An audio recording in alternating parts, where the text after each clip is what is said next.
Hello guys, good morning. তো আমি নদীবার চলে এসেছি সকাল সকাল। তো দেখতেই পাচ্ছেন কীরকম কুয়াশা, অনেক পরিমাণে কুয়াশা আজকে। তো এখনও সূর্যি মামা ওঠে নাই। তো আমি এখান থেকে যাব 3-4 দিন আগে আমাদের লঙ্কা খেতে আমি জল দিয়েছি, তো সেটা আমি দেখতে যাব। তো আপনারা সাথে থাকুন, আপনাদেরকেও দেখাবো যে কীরকম হয়েছে জল দেওয়ার পর। তো সাথে থাকুন। আর এই যে কুয়াশার দৃশ্যটা, অপরূপ দৃশ্যটা, মানে মুগ্ধকর, মানে এত সুন্দর দেখা যাচ্ছে এই কুয়াশাটা। তো এই কুয়াশাময় দিন কাদের কাদের ভালো লাগে অবশ্যই কমেন্ট করে জানাবেন। আর এই নদীর চরে শিয়ালের প্রচুর পরিমাণে ভয়। তো এখন তো বেশি দূরে দেখা যাচ্ছে না, এই যে এটা হচ্ছে আমাদের নদী, তো দেখতে পাচ্ছেন আপনারা। তো সাথে থাকুন।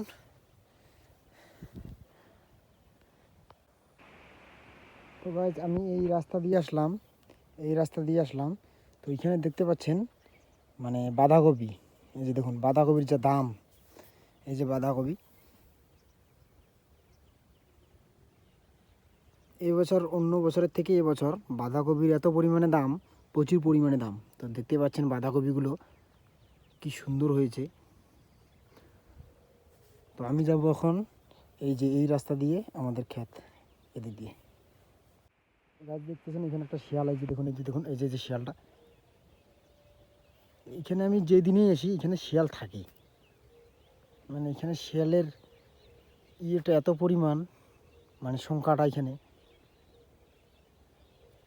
আর তার জন্য আমি এই যে হাতে লাঠি নিয়ে আসি, নাহলে আমার যে কী হবে, শিয়ালে খেয়ে নিবে। এইখানে শিয়ালের পরিমাণটা অনেক বেশি। এই শিয়ালটা এদিক দিয়ে গেল। তো এদিকে হচ্ছে ভুট্টা ক্ষেত, আর এটা হচ্ছে আমাদের লঙ্কা ক্ষেত। এই যে দেখতে পাচ্ছেন 3-4 দিন আগে জল দিয়েছি। তো জল দেওয়ার পরে কীরকম হয়েছে লঙ্কা, এই যে লঙ্কা গাছ, এটা অনেক সুন্দর হয়েছে জল আর সার দেওয়ার পরে। তো দেখতে পাচ্ছেন এখানে প্রায় আমাদের 1 বিঘার উপর লঙ্কা ক্ষেত আছে। এই যে এটা হচ্ছে আমাদের লঙ্কা ক্ষেত।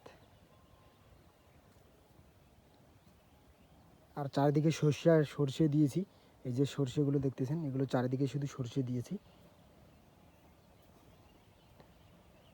তো এখন মনে হয় লঙ্কা ক্ষেতটা ভালো হবে, কারণ জল দেওয়ার পর ভালোই দেখা যাচ্ছে।